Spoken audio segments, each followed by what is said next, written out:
Yeah. So it's a real pleasure to welcome Jenny Gill to the podcast. Thank you for joining me. You're welcome. Lovely to be here. Yeah. So what we do on Seeds is we're trying to uncover a little bit about people's history, where they're from, what sort of factors and things helped shape them, and then talk about what they do today or what they've been involved in, and just try to connect some dots sometimes between childhood days and early days, and then what the person has gone on to be involved in. And in your case, I'm really interested because I was at the Philanthropy New Zealand conference last year, and you gave had to be a short version of some of your observations of what you've seen over the years. And I know you've been involved in a number of different organizations. So I'm really keen to find out more about that. But to begin with, if we could just go back to the start of your life and just hear a little bit about where you're from. Okay, thank you. Well, I was actually born in Lower Hutt, and my dad was in the New Zealand Army. So I was born pretty soon after, in the early 50s, just after the war. And my parents had met when my dad came back from World War II, and he was a teacher in the Army. And so they were living in Trentham when I was born, and we moved to Waiouru. And I actually spent the first 8 years of my life in Waiouru, which raises lots of people's eyebrows. But actually it was an extraordinary place to be a child, because we were a village of a whole lot of families. Almost all the men had been in the war and had come back to the war. It was all mothers at home. I mean, there was no work for the women. Right. But you knew everybody and everybody knew you. Yeah. So community was just a natural part of where you were. Yeah. Interesting. However, there was a very interesting hierarchy in the community, because everybody knew what rank everybody else's father held. So in some ways it was quite an equalizing community, but in other ways there was also a very clear hierarchy. Right. Interesting. Yeah. Well, let's talk about that in a minute. I'm just curious as well, though, for your father and the influence that the war had had on him. Did he talk about his experiences much growing up? Or I tend to hear that people are either they'll share about it, or it's kind of like a door that's shut and they don't talk about it much. I'm just curious. So it's interesting, because his father died shortly after returning to New Zealand from the First World War. And so he grew up under the shadow of the First World War and the loss of his father. And because he was born in 1920, so in fact he was at university when the war broke out. So he only was in the army for the last couple of years of the war. I think the seminal experience for him was he was being prepared as an officer to lead, well, not to lead, but to be part of the invasion of Japan. And I do remember him saying to me when I was protesting against the nuclear bomb when I was at high school, that if it wasn't for the nuclear bomb, I wouldn't be here. Right. Which was quite a confronting conversation. But he didn't have a terrible war. I think his father did in World War One. Yeah. But he didn't, just simply because he came into the war later. But certainly his friends did. I mean, a number of our close family friends, the fathers had been in concentration camps. Yeah, right. Both German and Japanese concentration camps. And that certainly had, you could see the influence it had on those men and on their families. Yeah, that's great. Can I just pause for a second?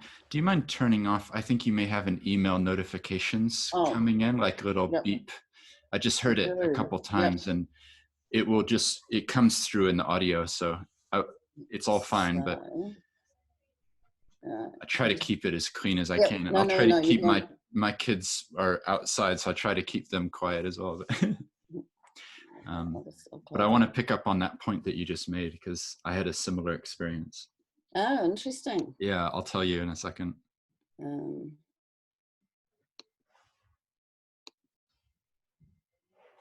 Have I lost you now? No, you've got me. Yep. You're still there. Okay, where have I gone? Right. Okay, let's see how that goes. Are you there? Yeah, I'm here. Okay, cool. Yeah. Yeah, so in the audio version, I'll be able to edit this. Well, the thing I find interesting about that is that I lived for 5 years in Japan, and I had an experience because I went to Hiroshima and they've got this museum there about the bombing and how awful it was. And I wrote to my grandfather soon after that. This was sort of 1999 or so. And I was telling him about going to this museum and how it had affected me. And he wrote back a very strong letter, probably similar to what you're talking about, because he had been in the United States in the Navy, and he was on one of the ships off the shore, preparing to go to war, Yeah, yeah, yeah. and being briefed that basically that, and I do believe this, probably the Japanese people were not going to surrender. And No, they were going to die. That's what my father says. yeah, We were going exactly. to we were going to die. Yeah. Yeah. Oh, wow. Mm, So, but he came back then without having had to go through that yeah, that's right. sort of traumatic That's right. experience. Yeah. Yeah. Wow. So I'm keen on to understand that community where you've got the community, but you also know the rank of everybody. Yeah. Yeah. How did that play out in practical reality then? Well, there are two really lovely stories, and my mother is quite a stroppy woman, and she tells a story about how when there was always a camp commander, and that there was a new commander arrived, and that the commander's wife announced that she expected the wives of the officers to call on her, and my Right. mother said, "I don't call on anyone." And so she and a group of her friends didn't call and didn't get invited to whatever parties they would otherwise have been invited to. So it was obviously quite strong. I also remember a child in my class saying to me, because my grandmother brought me a watch when I learnt to tell the time, and this little girl said to me, "You have to give me that watch." And I said, Right. "No, I don't. Why?" And she said, "Because my father's a colonel and your father's only a major." Ah, wow. So Interesting. there was that undercurrent there, but at the same time, when my younger brothers and sisters were born, the baby, one of my sister, was put in her cot and carried to the next door house, Hmm. and she lived next door for the Right. for the 2 weeks that my mother was in the maternity hospital, and then the cot with the baby, and it was carried back again. Wow. Yeah. So there was that lovely sense of community, and you moved freely in and out of people's other families' houses, and Yeah. And I yeah, guess you felt safe, and it was a absolutely, environment of, yeah, yeah. Yeah. yeah. Oh, interesting. So how would you describe yourself at that age, sort of that young primary school age? What sort of things did you enjoy? And Well, I mean, I think I was probably quite. I wasn't particularly compliant, I don't think, but mhm. I think from a very early age I had quite a sense of what was right and what was wrong. And there was an interesting incident when I was 6, and there used to be some children came in by bus from a little remote community called Hihitahi, and they came into Waiouru school, and in those days the teachers would hit children. And this little girl got taken up to the front of the class, and he lifted her dress up to whack her on the backside, and she had no underwear on. And I can remember being appalled, A, that he was hitting her, and B, that even when he realised she didn't have underwear on, he still hit her. So even as a 6-year-old, that really Made an incensed impression me. on you. It Yeah. did, Yeah. yeah, Huh. yeah, It's interesting. Yeah. I always wonder where things come from. Are these learned things, or is it just part of you, natural that you would observe yeah. that? I think it's both. Mm. I think my parents always disagreed politically. So my mother always voted Labour, and later in her life voted for values. And my father always voted for National and occasionally later for ACT. And so I think we grew up in a household where there was quite rigorous debate and you didn't have to agree. Mm. So we saw our parents arguing quite vigorously. And, during the Springbok tour, when I'd actually left home by then, but, going home, and my mother was anti-tour and my father was pro-tour. Right. And they were arguing, over their evening sherry about it. Yeah. So, I guess that was quite a strong influence in our So family. there was sort of a permission there that you can Yeah, have your own perspective, you can have your own yeah, view, and probably observing your mother as well, not going to the welcome to yeah, the new person yeah, or whatever. yeah, yeah, Yeah. yeah. I Interesting. also think both of my parents were the first people in their families to go to university. Um, no cousins, no brothers, no sisters. They were both, for various reasons, went to university, and they met at a post-grad teacher's course. So I think that also made a difference because it had set them both aside a little. You know, they both left the communities they'd grown up in order to go to university and been exposed to. You know, I've done a little bit of reading about the University of Auckland in the 30s and 40s, and there was a lot of really interesting thinkers there at that time. Yeah. And it was a fascinating time in world history as well, wasn't it? Sort of coming out of the Great Depression and then the war happening, and there was a lot going on. There was, yeah.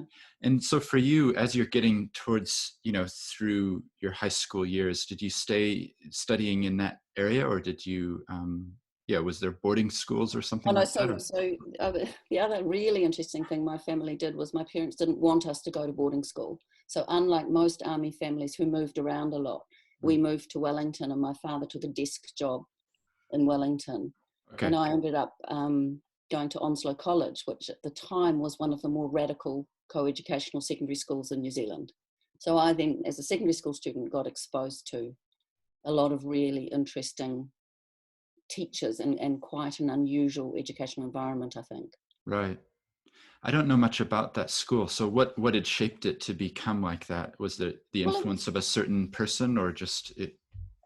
I think when I went there, it was 10 years old, and it had been started as a state co-educational school. And I think the original principal and the group of staff that he gathered around him, it attracted people with a liberal view of education. And for example, I was taught by Dame Karen Sewell, who became the Secretary of Education. A lot of the teachers were involved in the peace movement and drama and poetry, and it was, and people like Catherine Delahunty was a couple of years behind me and starting a student council, and it was a very, very interesting school, and one in which you were encouraged to think a little bit independently. And oh, interesting. And at that time, did you have a leaning in terms of what you enjoyed studying, or did you have a type of career that you thought you might end up in? I really, really enjoyed history and geography, and loved English literature, and wasn't particularly good at languages or maths or science. I honestly think, even though I was at quite a liberal school, there wasn't a strong sense that girls would have careers. There was still a bit of a sense that you might become a teacher or a librarian, and then you'd marry and have children. Right. Yeah. So I think the world changed very fast once we got to university, because there was just so much going on in the 70s.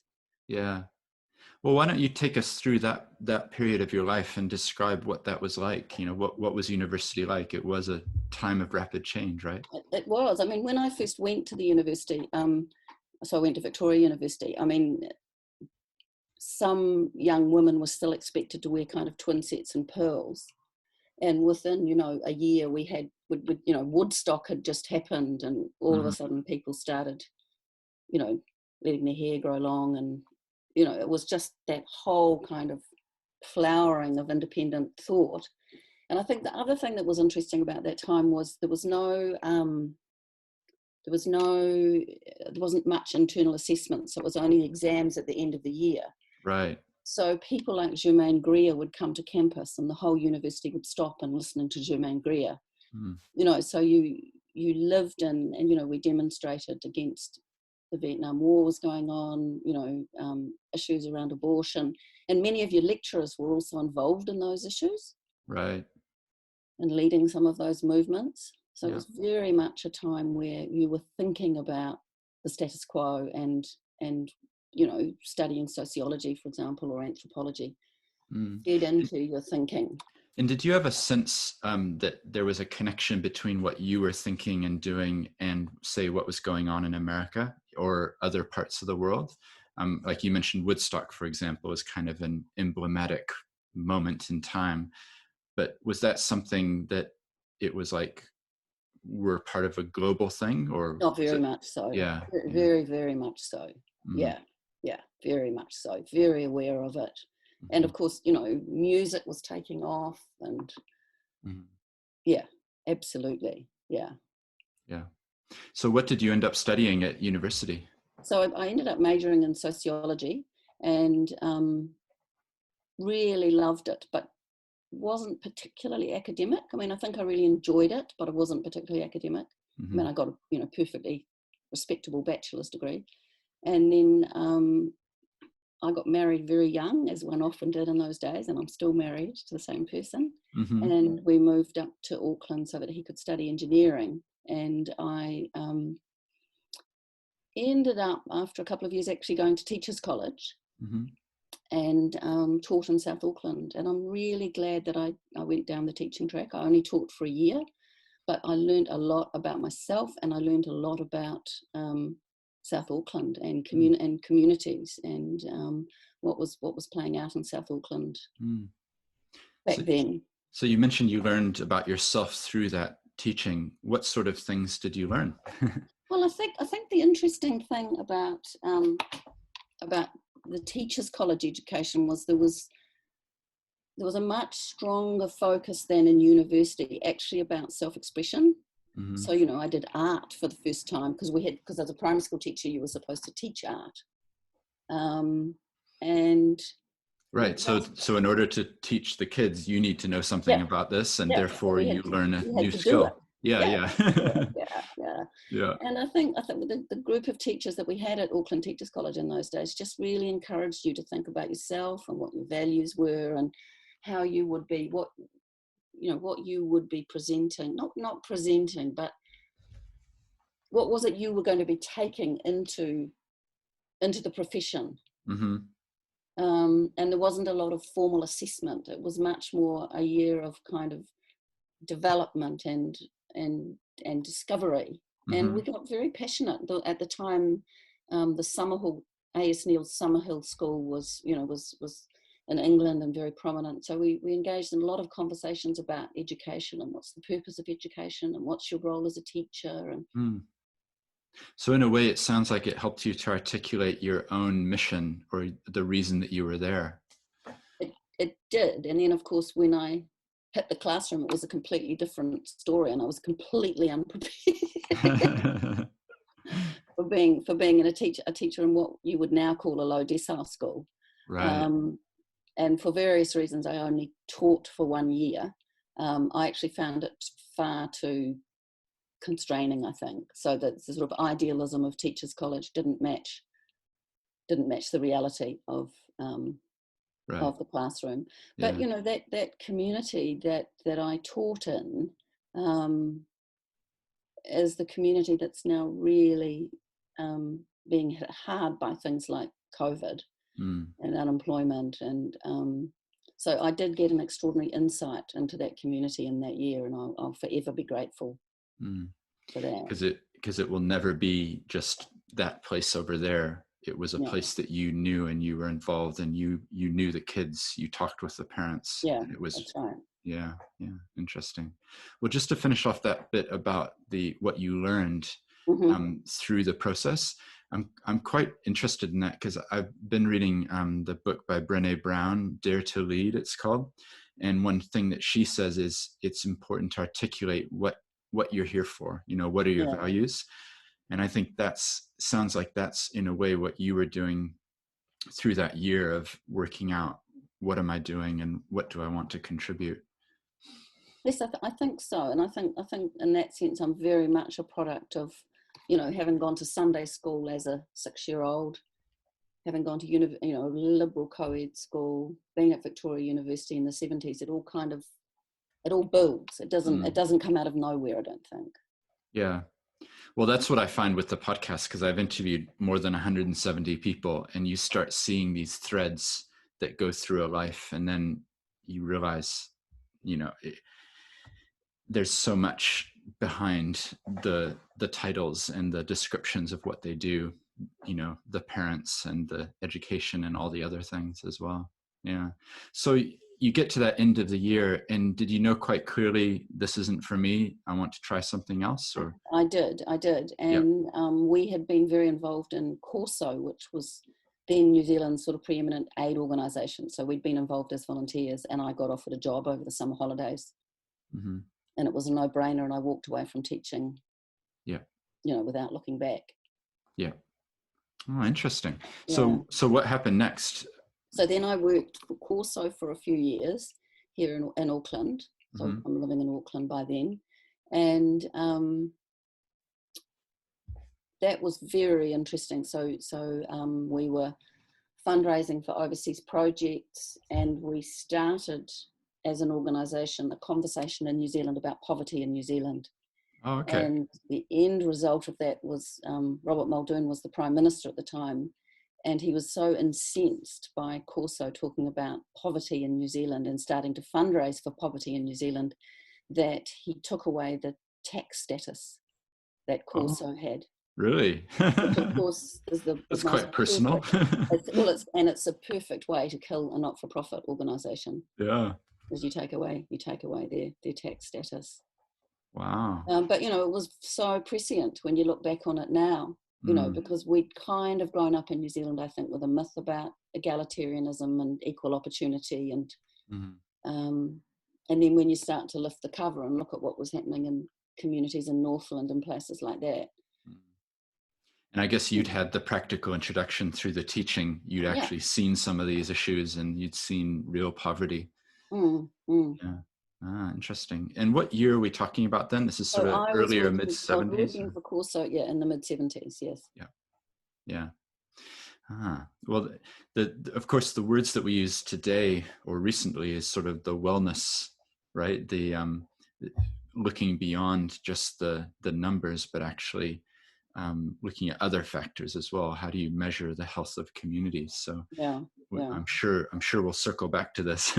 But what happened next? What? So what happened next was then my husband and I went away for a year, as most young Kiwis do, but we actually spent 9 months in Asia, and through that trip we visited various aid projects that Corso had been involved in, and Okay. we'd also been involved in setting up the first trade aid shop in Auckland, and so we visited trade aid suppliers. So it was an extraordinary way to do your kind of OE, because Mm, we dropped into and stayed with communities that we had a relationship with, but we hadn't met before. right. And it So gives it a bit of gave a us, structure to the it trip did, and rather we than met people, and that you would never have had the opportunity as just a regular. We had backpacks and long skirts and long hair, and looked like all the other backpackers on the trains in India. But in fact, we went into quite small and remote villages, and Mhm. had enormous kind of generosity and welcomes, and got to talk to people in a way that you would never as just an ordinary tourist traveling Mm. through mainly India and Sri Lanka. Mm. And what sort of insights were you seeing from those conversations? What were you hearing that a normal tourist wouldn't? Just understanding the disparities in wealth between India and the West Mm-hmm. was very obvious. I think also understanding that within those countries there was also a vast disparity of wealth, but there were people very much like the community leaders here who were working as hard as they could to make things better, Mm-hmm. better for their communities. And they had a very strong sense of wanting not only the basics like water, but also of wanting fairness and fair treatment for their communities. Mm-hmm. Did you get a sense, sometimes those OEs, they help to solidify your identity. Did you have a renewed sense of being a Kiwi, being from New Zealand through those experiences, or I think I not? did, but it was mainly by landing in London Right. and realizing. So I was about 26 or 27, I think, when we landed in London, and realizing that we weren't actually British. Right. Because I grew up with Janet and John books and Robin Redbreasts and Snow at Christmas, and all those children's books we grew up with, and Yeah. actually realizing also that the British didn't regard us as as part of them. So my grandmother, who was born here, and actually whose mother was born here, used to talk about England as home. Right. It's a fascinating thing, isn't it, when you think of the relationships. The little rabbit hole to explore there is when you think about the world wars and the calls that went out for young men to join, particularly I think in World War One, that for king and country would have resonated with the young men in New Zealand who'd never been to England as strongly as it did over there. But the reality is that there was this vast separation and things had diverged and it was different. That's right. By the time we got there, it was. That's right. Whereas for my father, it was the completely natural thing to do. Mm. Yeah. Yeah. Fascinating. So did you consider extending your OE? Like, it sounds like it was a really enlightening trip for a year. Did you think, well, we should stay longer, or were you ready to come back? I think we were ready to come back. I was very keen to have children. Mm-hmm. It was the right thing to do. We did actually. My husband did get offered a job when we were in Indonesia, and we were actually talking about it the other night. And I said, would have been interesting if we'd stayed, but we didn't. We ran out of money and we came home. Yeah, you were ready to come home.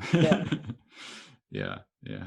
No, I did an OE I got married and we went for 2 years that became 11 years, and it went by, just really quickly, because we went to London first, and then we went to Japan, and then we went to Australia.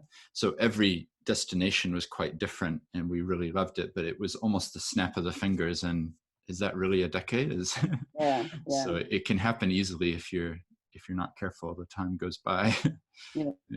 So you get back to New Zealand, and did you have any reverse culture shock, or like, did it just feel natural and like you were back at home? Or I think it just felt completely natural, and a lot of our friends who'd been away were coming back at the same time, and everyone was buying up old villas in the centre of the city and doing them up, and it was what a lot of us did.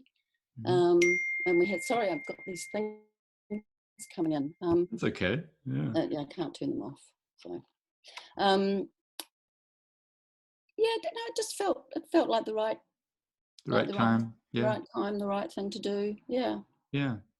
And you obviously in later years have gotten really involved with philanthropy and been involved in different groups. At what point did that accelerate, or was the next few years, it sounds like coming back, part of it was to have a family. What happened next? Well, we came back. We bought a house in Wellington in the Aro Valley, a very cheap, very rundown house, and did it up over a long period of time. We had 3 children, and both of us were very involved in various community organisations. And I guess I started, I worked for the YWCA, I'd worked for Presbyterian Support, got involved in the local preschool, got involved in the local school committee, and then one day somebody said to me that Sir Roy Mckenzie was looking for somebody to run his private foundation and he'd like to meet me. And I was getting ready to go back into the workforce, and Harry, my husband, had been involved with a group of people starting one of the first community childcare centres in Wellington. So there was a childcare centre waiting, if you like, and the two older children were at school.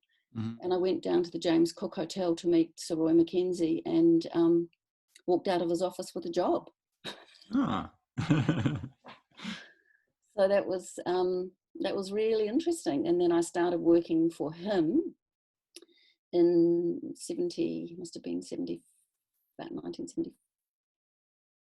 85, 86, sometime around then. 85 or 86, right? Yep. Walked into his office on my first day, having dropped 2 children at school and 1 baby at childcare, and he looked at his watch, and he said, "Oh, that's good, you're early." And then he gave me a trust deed, a blank pad of paper, a pen, and a cheque for $1 million, and said, "Let's go." Wow. And we started the Roy Mckenzie Foundation, and I worked with him on it for 8 years. Huh. And I And guess what I was able to do was bring them what I'd learned about community, both from sort of living in it, from overseas aid, from working in community organisations, from volunteering in community organisations. All of that just came together, working alongside someone who I think is one of New Zealand's most extraordinary philanthropists. well, tell me about him. Well, his father, Sir John Robert Mckenzie, was a retailer and started Mckenzie stores, and he was your absolutely classic. Grew up very poor, Right. started retail stores by the 1960s, was the wealthiest man in New Zealand, and started the J.R. Mckenzie Trust. And Roy was his only surviving son, I and see. he had worked his way up through the business and in turn then started doing his own philanthropy. And he just had the most extraordinary both an open heart and an open mind. And he's not unlike Sir Stephen Tyndall, someone who takes what they've learnt in business and applies it to philanthropy, but isn't judgmental about community. Right.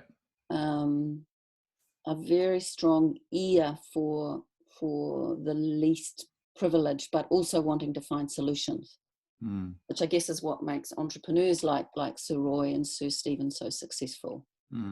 So, for example, when Sir Stephen and the group of businessmen chartered the plane recently to bring extra PPE gear to New Zealand, had Sir Roy been alive, he would have got a group of people if he thought New Zealand needed it, he would have been the kind of person. So sort of a person of action, just Person of let's get on with it. And heart and compassion. Yeah. So you may not know, but in terms of his background, because I love that story, and I'm just thinking, growing up with privilege, to still be sensitive in that way, like I wonder what it was that his father was able to pass on to his son, that he didn't sort of get his own bubble around. Yeah, I don't know. What I think from having spoken to him and from having read his memoir is that it was his mother. I think his father was an extremely successful, quite driven businessman, but I think his mother was a very gentle and compassionate. Right, person. So that's where he maybe learned. I think that's where he got it from, yes. Yeah. Oh, interesting. Well, it sounds like a fantastic person to learn from. He was also a very, I started a job without a job description. We hadn't even agreed on what I'd be paid. So working with him was more like working alongside a colleague, really. And he just left me to get on with it. Right. So he had some ideas, but basically, here's some funds. Go and make it happen. He'd appointed a group of trustees. Yeah. And we just worked together as a group of trustees, and trustees would bring ideas to the table and I would go away and look at them, or Roy would bring ideas to the table and I would go away and look at them. Yeah. It was an incredibly privileged position to be in. And looking back on that time, you said it was about 8 years that you were involved there. What would be some of the highlights that really stick out? For me? I mean, I guess it was what the power of philanthropy could be, the power of convening. So, for example, we set up Philanthropy New Zealand. And through that, we brought a whole lot of philanthropists together who weren't really talking with each other. Right. So, bringing them together and talking about how we could tackle issues together. I think the other thing I learned from Sir Roy, and there's a story that's a bit apocryphal, but sometime before I met him, apparently some women who'd started the first women's refuge in Wellington had heard that there was someone in the James Cook Hotel in Wellington who might help them.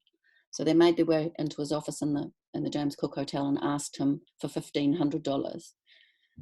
And he said to them, "You don't need 1,500, you need 15,000." And he pulled out his personal checkbook and wrote out the check. Wow. So I think what I learned from him was that spirit of generosity and trust, and understanding that there are people in the community who really do have an insight into what the issues are that their community faces, and who can be encouraged and nurtured. So So the money is part of it, but it's not all of it. Mm. So in a way, the money helps to catalyze the action by the people who know the situation. Yeah, that's right. Yeah. And it must have been extraordinary for those women to walk away with that check. Mm. It must have been just wonderful. Yeah, definitely. No, I love that story. So just, you mentioned there about Philanthropy New Zealand and bringing people together with a common goal. Can you describe a little bit more about that? Because I'm really interested in this concept, not just in charities, not-for-profit sector, but just generally, that often we get into our own little silos and we know who we know. And it's actually really important to break across the silos and you know, that an academic can talk with a plumber, and you know, across professions, that there's learnings that we can have. But yeah, what was that like, bringing people together to form something like Philanthropy New Zealand? I think it was really interesting, because in many ways philanthropists can be the worst at this, because many of them are self-made, not always men, but largely self-made men, and they've made their money by battering down doors and backing themselves when no one else will back them.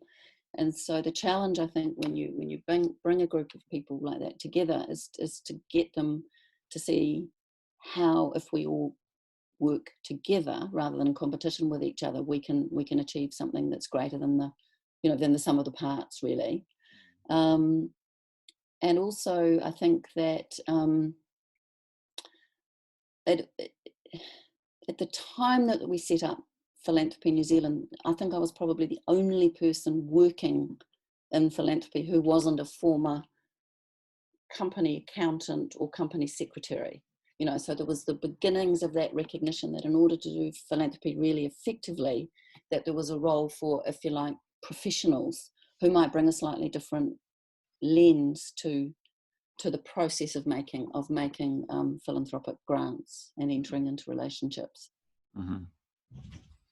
Because I guess it's recognizing that all the skills that those people have are really important and valuable, but you can actually specialize into this, and things like measuring impact. How do you measure impact? It's going to be different to how much profit did we make from this business. It's quite different to how did we help this community of a low decile school or whatever, isn't it? That's right. Yeah. So what year was that Philanthropy New Zealand was set up? Was that was 1990. 1990. Okay. Yeah. Oh, interesting. And so what happened next with your? Yeah, I keep asking this, but no, that's right. So when I went and worked for Roy, he told me that it was a terminating trust that he had set up. So it's a spend down endowment, and that I would be out of a job in 10 years. And I thought, well, I've never been in a job for longer than 3 years. So 10 years sounded like an impossible length of time. In fact, we spent the foundation down in 8 years. And ended up endowing a few projects, which is also quite a nice thing to do, because when you do a spend down, you have a capital sum, and at some point you can say, well, if we distributed the capital, what could grow for that? So that was quite a nice way to end it. And then I was really fortunate that I was then employed as the executive director of the New Zealand Fulbright program. Oh, okay. So I did that for 10 years, and so what did that involve? So that involved basically running a series of exchange programs between New Zealand and the US, basically academic, graduate student and public policy exchanges. And it was just wonderful, because I lived in the world of ideas. I lived in the worlds where you brought, a leading American academic in Civil War history to New Zealand, or you brought a leading political scientist, or you had a whole bunch of bright-eyed graduate students who were all going to study zoology or geology, or were going to go to the Antarctic. I mean, it was just wonderful. And at the same time, we were selecting young New Zealanders either to go off on graduate student awards, or for senior academics and public policy people to go on exchanges. And the thing that's wonderful about that is that I still hear of or run into, many of the people who went through the Fulbright program in those 10 years. And for example, it was just announced on national radio this morning that Jacinta Ruru has been appointed as the first Māori professor of law in New Zealand. And I mean, I remember interviewing her as a Wow. Fulbright grad before she went off to the States, and it's lovely. And I think that program, which Senator Fulbright set up in order to promote international peace and understanding, Hmm. has proven the test of time. And I think it's provided a fantastic opportunity for a number of leading New Zealand thinkers to go to the States, to be exposed to the best of the best, but then to come back to New Zealand and bring those ideas and those experiences back to New Zealand. Hmm. Was it typically that they would go to do like a master's or a PhD, or was there a Yeah, certain level yeah, that it yeah. would? Yeah. There were no undergrads, so Yeah. they were all postgrads, or they were academics who might go for a semester. Mm-hmm. Yeah. And how many typically would be going over from New Zealand in a year? Did it vary, or was? There's probably 15 to 20 in each way each year. Mm-hmm. Yeah. It must be fascinating, like you say, to now remember the interviews with those people and think there's something coming with this person, and then to see it decades later. Yeah, Yeah, yeah. it's really nice. So you did that for 10 years, you Mm-hmm, said? mm-hmm, Yeah, yeah. yeah. And then at that point, the job as CEO of what was then called the ASB Community Trust came up, and I had my eye on it simply because of the size of what's now called Foundation North. It's the largest philanthropic trust in New Zealand. It's the second largest in Australasia. Mm-hmm. And I just had a sense that you could do so much with, Mm-hmm. with a foundation of an endowment of over $1 billion. And so, the job just came up at the right time for me. Our children had all left home, and I was able to be offered the job, move to Auckland, and then embark on a 15-year role running this extraordinary philanthropic trust. Yeah. So what years was that then? Because you So just that was finished up last year.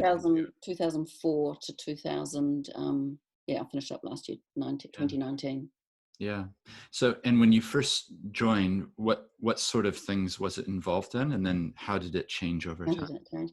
Well, the interesting thing about ASB Community Trust is it's one of the trusts set up from the sale of the trustee savings banks in 1988, Mm-hmm. and so there's 12 of them across the country, and the trustees are appointed by the government of the day, and so there's a very big board. There's the board of 15. But as I said, in a grants budget that's anything between $30 and $45 million a year, which is really significant in New Zealand. Yeah. And so when I'd been offered the job, and I was actually still living in Wellington, and I got a call one day from Kevin Prime, who's the chair of the board, and he said to me, "Oh, the trustees want to have a strategic planning day. I said, we'd like me to start planning for it before you come." And I said, "That's fine." And he said, "Well, we can either do it on 4th of October or the 15th. And I said, "Well, the 4th of October is my first day, and you don't usually do a strategic plan on your first day." He said, "Oh, well, it's October the 15th then." 2 weeks into my new role, we went off on a one-day retreat. Right. Came out at the end of it thanks to an extraordinary woman called Genevieve Timmins, who I've done quite a lot of work with, who actually lives in Australia but's done quite a lot of work in Philanthropy New Zealand. Mm-hmm.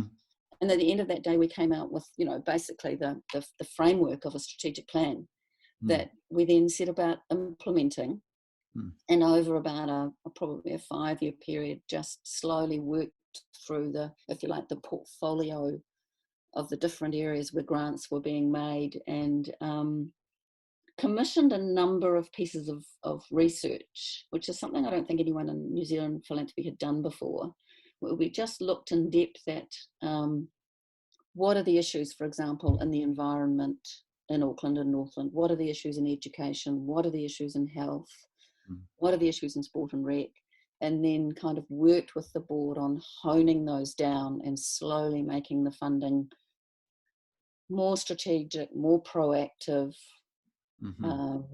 more community focused. And every so often I'd sort of, come up for air and think, am I done yet? And then I'd say no, and we'd kind of dive down into it again. And it was an extraordinary journey. And so it sounds like, just picking up on that part, understanding in more depth what's actually going on, so that you can, because sometimes organizations are very reactive, aren't they? Yeah, Like, there's an issue, there's a problem, we have money, let's come in and fix it. Whereas actually the better use, and the word you said, proactive, would be to understand the dynamics, know what's going on, and then bring in the resources to hopefully not just be the ambulance at the bottom of the cliff, that's right? right. And I think the other trap in philanthropy is to be, if you're totally driven by the applicants, you don't Mm-hmm. always hear from the community who those sectors of the community that need the money the most. So there are some people, and good on them, who are very, very good at applying for money and who apply for very large amounts of money. But if you don't have any kind of lens over the issue, you don't really have any way of knowing whether this is going to be, the most appropriate expenditure in that community. And then I think I think what many of us in New Zealand have learned, particularly in the last decade, is you just have to stop doing two communities. You have to stop parachuting programs in that very well-meaning people have thought up, but that actually just go straight over the top of the community, because the community wasn't involved in any way Right. in either the problem definition, the program design, the implementation, the evaluation. Mm. So that's, I guess, getting on board with the grassroots movements or the green shoots that are emerging anyway in a community, so that it's being led from within, rather than Yeah, somebody coming in and saying, here's your solution. yeah. Here's this program that that we think you need. Yeah. Yeah, Interesting. which is not to say, I think, it doesn't mean you just fund everything you're asked to fund. You Mm. still have to run a really rigorous lens over it. And lots of people want to build buildings. Mm. So they see a problem and the first thing they want to do is build a building. So sometimes you have to have, sometimes the building is really important. So helping refurbish a marae is probably a really, really important thing to do.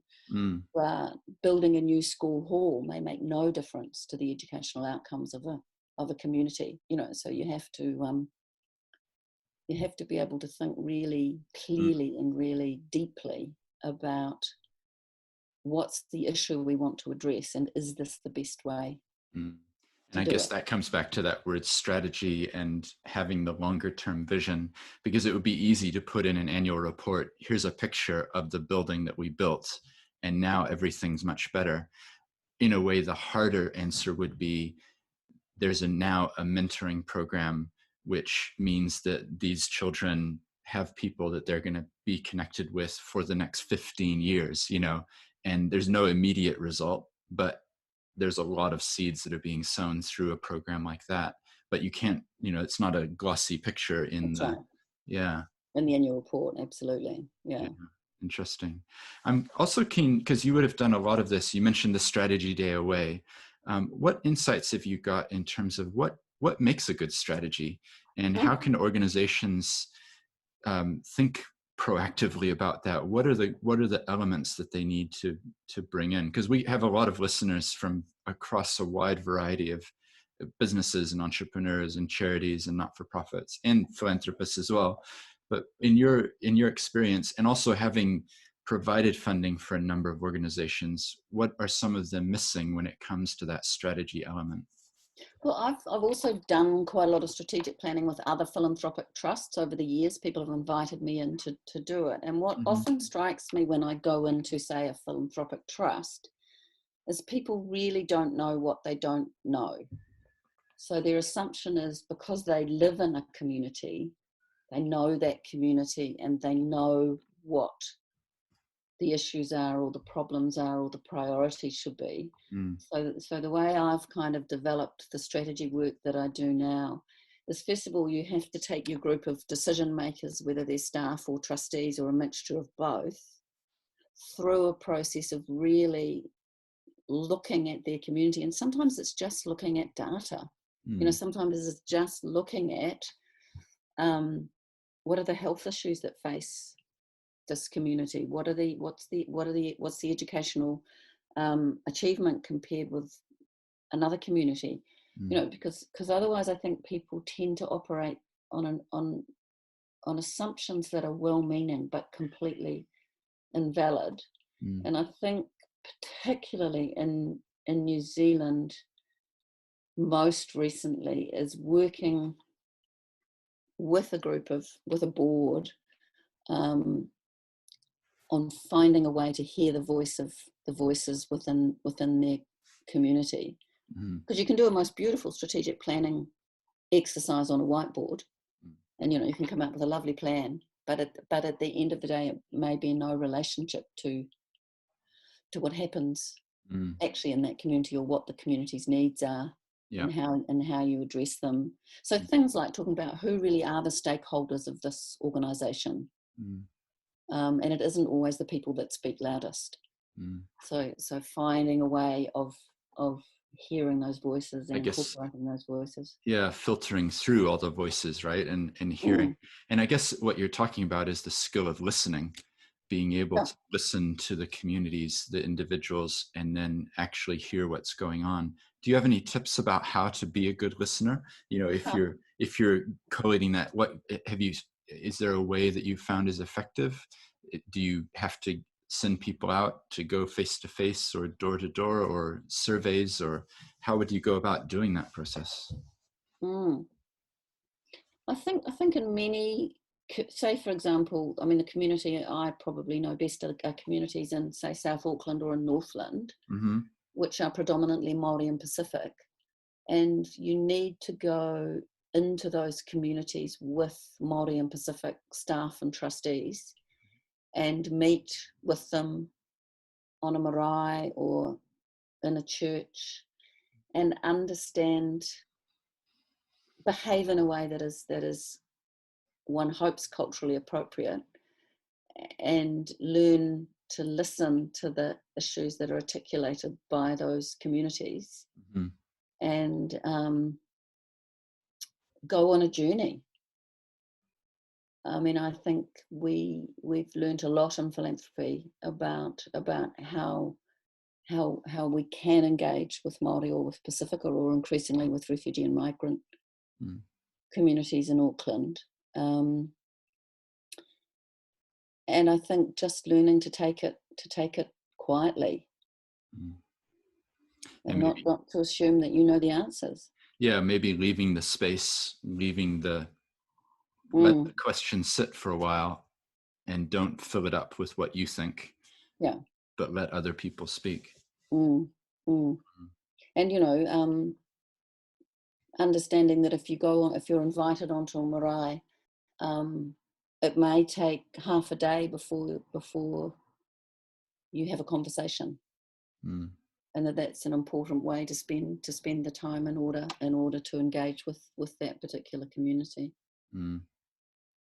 But I do think the other piece for philanthropy is you can't be all things to all people. So at some point you have to say, we are going to focus on this, and then being really clear with the community so you don't raise a whole lot of expectations that you can't meet.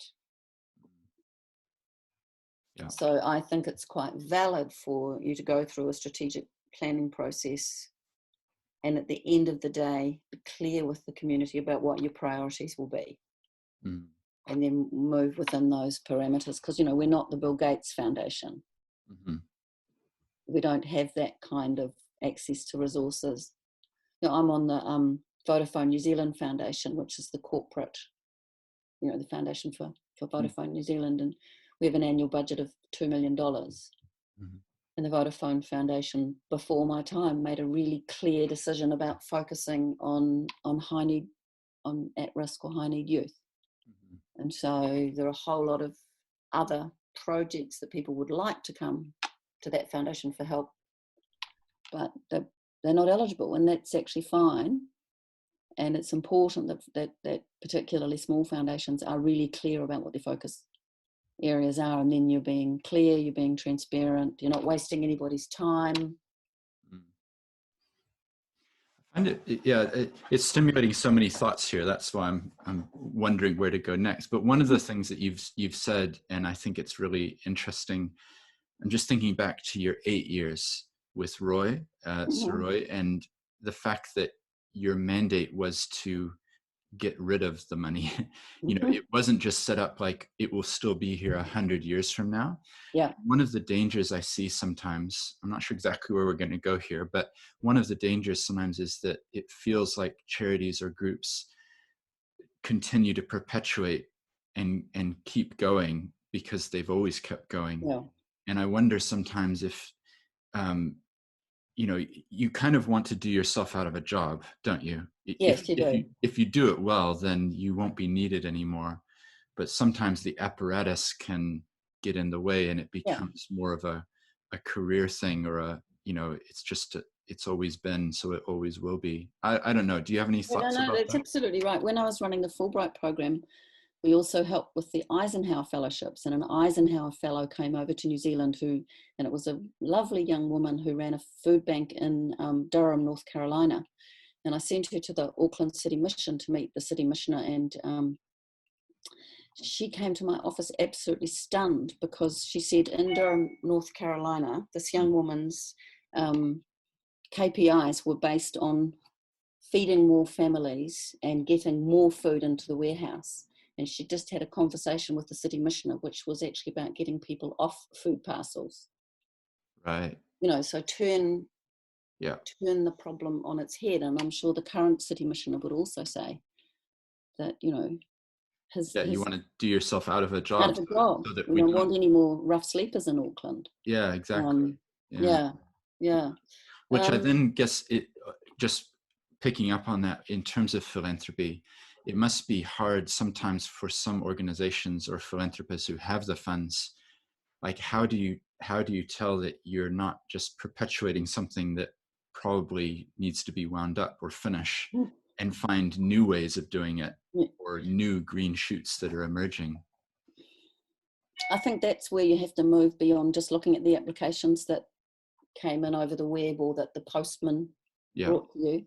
That's where I think you need those people, both on your staff and on your trustees, who have that stronger sense of, of connectedness and into the community. The churches like the Presbyterian Church and the Anglican Church used to have huge brick orphanages all over Auckland. And at some point, obviously, people in those institutions, society changed over time, and gradually the need for the churches to run those orphanages, eventually went away. And at some point, the church must have realised that was no longer something that they either could or should be offering. But I do wonder, and we haven't really talked about COVID, but I do wonder if this huge disruption to society will also be a disruption to the not-for-profit sector.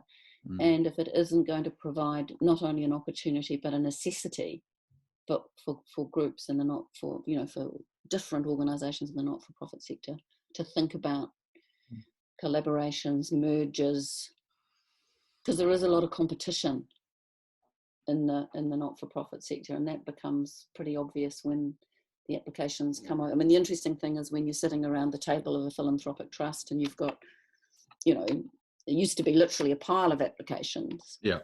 And you see 3 or 4 groups fundamentally wanting to offer the same service into the same community. And always one of the trustees will say, why are there 5 of them? Yeah. Well, I think, I work as a lawyer, so I help set up charities from time to time. Yeah. And, well, more than from time to time, I'm doing a lot of it. But one of my first questions to the people is quite a hard question, which is there anyone else already doing what you want to do? Yeah. Because you may just be duplicating something. And I would hate, for this new charity is here, and there's already one down the road, which is literally doing the same thing. And now they're competing, and the resources of having the trustees to help with governance and the planning, the strategies, surely we could come together.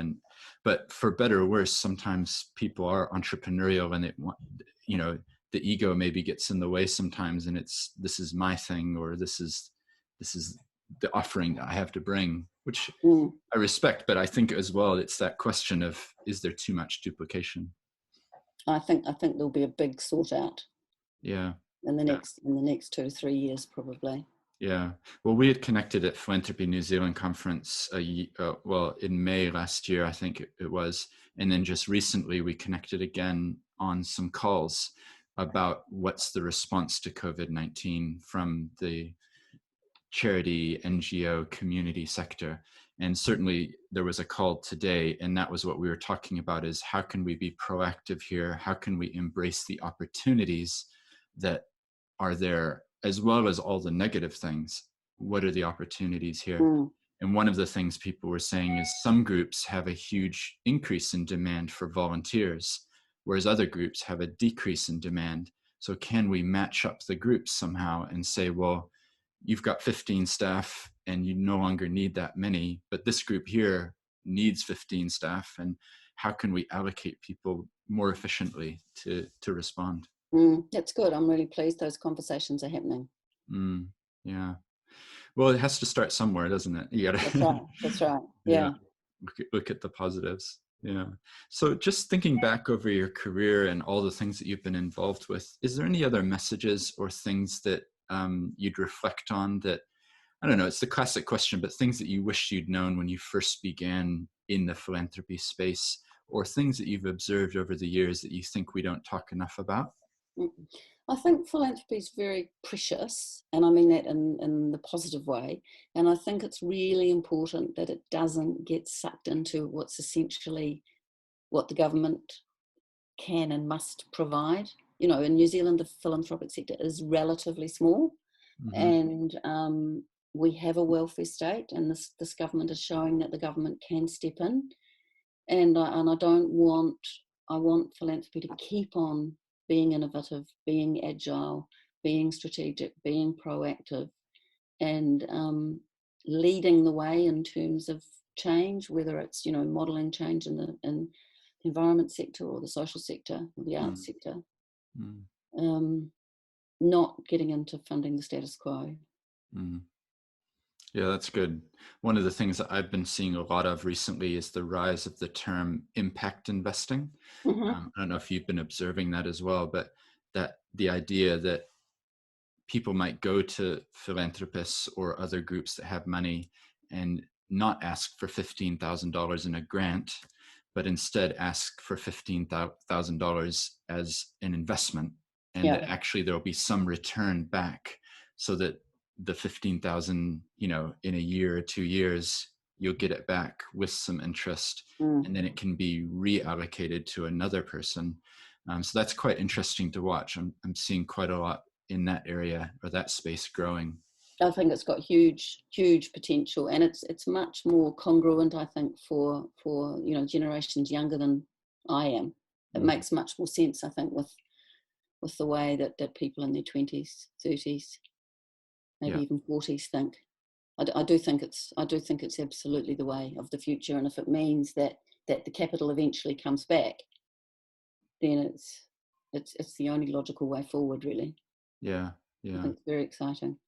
yeah. Well, that's the word that's everyone's using it, but impact. You know, Yeah. how do we create impact? How do we have impact? That's, you know, impact measurement, impact investment, impact enterprise. I think that's what we're talking about at the moment, isn't it? Absolutely. Yeah. Yeah. No, that's good. Is there anything else that you wanted to cover, or that you thought, you know, might be helpful for people to hear from your own journey? No, I don't think so. This has been interesting. I've enjoyed it a lot. Oh, good. Yeah. Yeah. Well, I actually find sometimes people will send me emails afterwards and they'll say that was a chance for me to reflect on my own stages and put myself back, you know, when I was at university and remember. So hopefully it's a useful exercise for the Yeah. guest as well. Thank you. Yeah. But yeah, thank you for coming on. And I really appreciate it, just to hear your insights, and even back to your childhood, you know, the community element that was there even when you were 6 years old. And then just seeing how it sort of played through your life, you know, you going teaching for a year, realizing it wasn't for you, but I think that year probably shaped you in terms of understanding communities and what they're actually going through, and then going overseas, getting exposure, coming back with that knowledge, and having the chance to work in a brand new initiative for 8 years, it sounds like that had a big influence as well Mm. on what came later. So yeah, I just want to say thank you very much for coming on the podcast and You're welcome. sharing your insights. Great. Thanks. No Ka problem. kite.